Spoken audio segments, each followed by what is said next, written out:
Peace, peace, peace. I'm Rami Salam El. Thank you for joining us today. We're going to be continuing our reading from Mysteries of the Christ, Yehoshua, his life, works, and teachings in India and Egypt.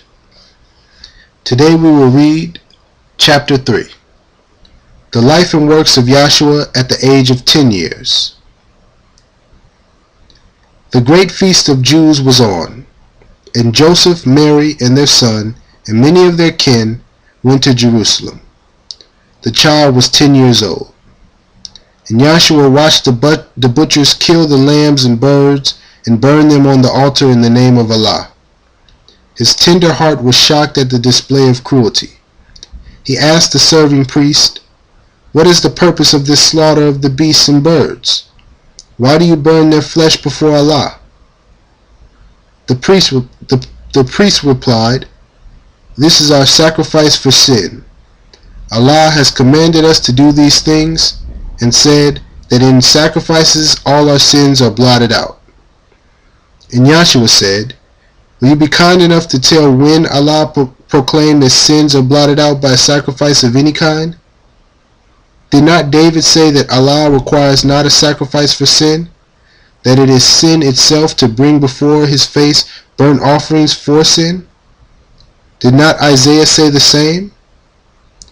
The priest replied, My child, you are beside yourself. Do you know more about the law of Allah than all of Israel? This is no place for boys to show their wit." But Yehoshua heeded not his taunts.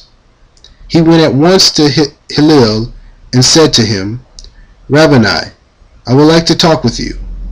I am disturbed about this service. I thought the temple was the house of Allah, where love and kindness dwell.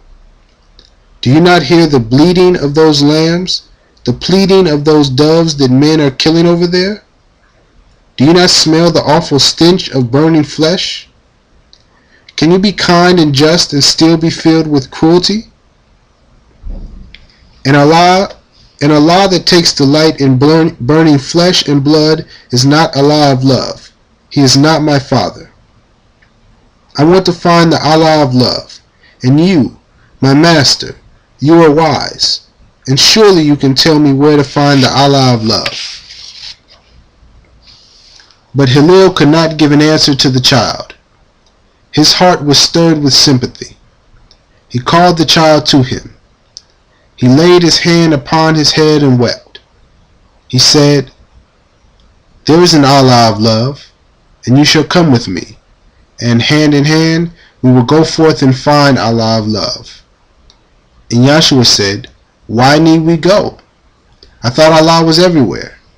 Can we not purify our hearts and drive out cruelty and every wicked thought and make within a temple where Allah of love can dwell?"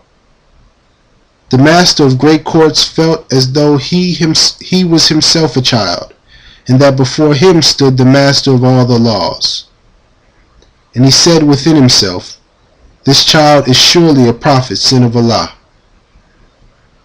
Then Hillel sought the parents of the child and asked that Yehoshua might abide with him and learn the precepts of law and all the lessons of the temple.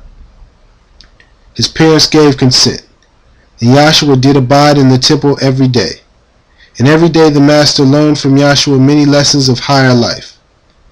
And the child remained in the temple of Hillel for a year, and then returned to his home in Nazareth. And there he wrought with Joseph as a carpenter. Islam.